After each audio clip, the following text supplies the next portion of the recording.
لیکن پہلوان جی کے چونچلے اسی طرح جاری ہیں، بلکہ ان میں آئے دن اضافہ ہوتا جا رہا ہے۔ اور اس پر ستم یہ ہے کہ اس پہلوان نے اب بہت سارے پٹھوں کو، جنہیں آپ الو کے پٹھے بھی کہہ سکتے ہیں، ان کو بھی سسرال میں ہی ایڈجسٹ کر لیا ہے۔ پاکستان کی حکومت میں وزیر اور مشیر دیکھ لیں، پاکستان کے ہر بڑے ادارے میں اس وقت جرنیلی پہلوان ڈنڈ بیٹھک لگا رہے ہیں۔ پہلے جرنیل فوج سے ریٹائر ہو جانے کے بعد 2 سالہ قانونی عدت میں رہتے تھے اور کسی غیر فوجی محکمے کا رخ نہیں کرتے تھے،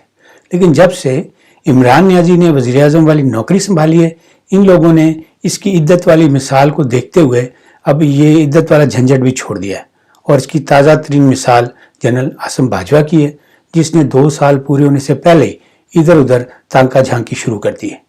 دروغ بر گردن راوی، ایک حاضر ڈیوٹی جرنیل جسے لوگ ٹویٹر والا جرنیل بھی کہتے ہیں، اس نے اوکاڑا کے ڈیری فارم سے ایسا میزائل لانچ کیا ہے کہ پاکستان ٹیلی ویژن اس کے کنٹرول میں آ گیا، اور اب وہ ریموٹ کنٹرول کی مدد سے جرنیلی ایجنڈے اور اپنی اگلی پروموشن کے لیے دن رات محنت کر رہا ہے۔ اسی طرح اور بھی جرنیلی پہلوان اپنے پاکستانی سسرال کا دن رات ستیہ ناش کر رہے ہیں اور سنگل پسلی عوام کے ساتھ اسی خاتون والا سلوک کر رہے ہیں جو کہ پہلوان کی ٹانگ کے نیچے دب کر شہادت کا رتبہ پانے والی تھی۔ ان جرنیلی پہلوانوں کی لوٹ مار کا ایک اور واقعہ بھی آپ سے شیئر کر لوں۔ چند روز پہلے میڈیا میں ایک خبر بڑی تفصیل کے ساتھ چھپی تھی کہ محکمہ ڈاک نے 4 لاکھ ایسے فوجی پینشنروں کا سراغ لگایا ہے جن کا کوئی وجود ہی نہیں، لیکن یہ گھوسٹ پینشنر ہر ماہ عوامی خزانے سے پینشن وصول کرتے رہے ہیں۔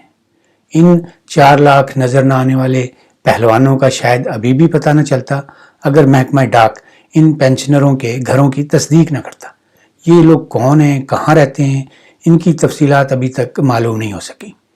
اس خبر کے حوالے سے جو اصل بریکنگ نیوز ہے وہ یہ ہے کہ جیسے یہ خبر شائع ہوئی، اسے میڈیا سے غائب کروا دیا گیا۔ اگر آپ انٹرنیٹ پر یہ خبر سرچ کریں تو اس کا لنک اب بھی موجود ہے، لیکن جب آپ اس لنک پر کلک کر کے اس خبر کو دیکھنے کی کوشش کریں گے تو یہ خبر نظر نہیں آئے گی، اور اس وقت اسکرین پر میں نے یہ لنک بھی دے دیا ہے، آپ اس کی تصدیق بھی کر سکتے ہیں۔ اب اس خبر کو کس نے ہٹوایا اور کیوں ہٹایا گیا ہے یہ تو مجھے پتہ نہیں، لیکن میری ذاتی رائے یہی ہے کہ یہ خلائی مخلوق نے کام دکھایا ہے۔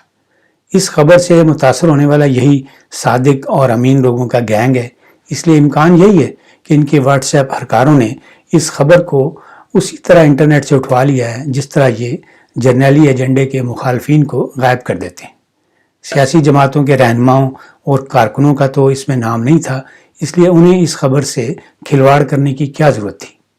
مجھے تو یہ 4 لاکھ جیلی فوجی پینشنرز والی خبر درست لگتی ہے، کیونکہ اگر یہ خبر غلط ہوتی تو فوج کے محکمہ اطلاعات کے پاس ایسے مجاہدین موجود ہیں جو اس خبر کا فوری آپریشن کر کے جوابی کارروائی کر سکتے تھے، بتا سکتے تھے کہ یہ خبر درست نہیں ہے، لیکن اس خبر کا مسنگ پرسنز کی طرح میڈیا سے مسنگ ہو جانا اس بات کی طرف اشارہ کر رہا ہے کہ یہ 4 لاکھ گھوسٹ جیلی پینشنرز والی بات درست ہے۔ اب سوچنے والی بات یہ ہے کہ یہ 4 لاکھ فوجی پینشنرز ان دنوں ایسا کیا کر رہے ہیں کہ انہیں پینشن اتنے خفیہ انداز میں دی جا رہی ہے۔ یہ کوئی صدقہ خیرات والی رقم تو ہے نہیں جس کے بارے میں اسلامی حکم ہے کہ ایک ہاتھ سے دو تو دوسرے ہاتھ کو خبر نہ ہو۔ مجھے تو ایسا لگتا ہے کہ ان میں سے زیادہ تر جو یہ پینشنرز ہیں یہ اس خفیہ فوجی لشکر کے سپاہی ہیں جو پاکستان کی سول سوسائٹی میں بغیر وردی کے جرنیلی ایجنڈے کے لیے کام کرتا ہے۔ اب آپ سے اجازت لینے سے پہلے یہ گزارش ہے کہ آج کے واقعے کے حوالے سے غریب پاکستان اور اس کے وسائل کو کھانے والے پہلوانوں کے بارے میں آپ بھی غور و فکر کریں،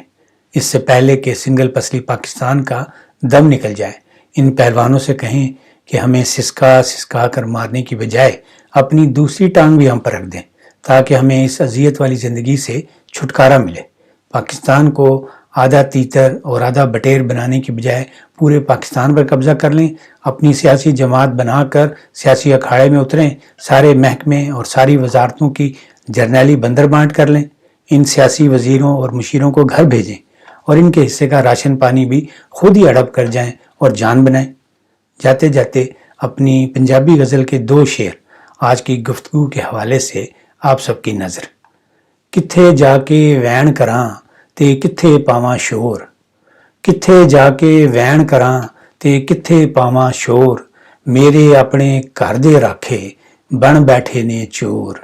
ਕਿੰਨਾ ਨੇਰੇ ਸਾਡੇ ਨਾਂ ਤੇ ਰੋਟੀ ਮੰਗਣ ਵਾਲੇ, ਕਿੰਨਾ ਨੇਰੇ ਸਾਡੇ ਨਾਂ ਤੇ ਰੋਟੀ ਮੰਗਣ ਵਾਲੇ, ਆਪੋਂ ਖਾ ਕੇ ਸਾਨੂੰ ਕਹਿੰਦੇ صبر کرو کچھ اور۔ آخر میں ایک ذاتی سا مشورہ بھی ہے کہ آپ لوگ ان جرنیلی پہلوانوں سے دوسری ٹانگ رکھنے کی درخواست کرنے کی بجائے اگر مل جل کر کوشش کریں کہ ان کی پہلی ٹانگ کا بھی بندوبست کر دیا جائے یا کم از کم اسے چارپائی سے ہی باندھ دیا جائے تو یہ آپ کے لیے اور آپ کی آنے والی نسلوں کے لیے زیادہ بہتر ہوگا۔ اب مجھے اجازت دیں، ویڈیو پر آپ کے فیڈ بیک، آپ کے کامنٹس کا انتظار رہے گا اور ویڈیو کو ہمیشہ کی طرح دوستوں کے ساتھ شیئر بھی کرتے رہیں۔ اللہ حافظ۔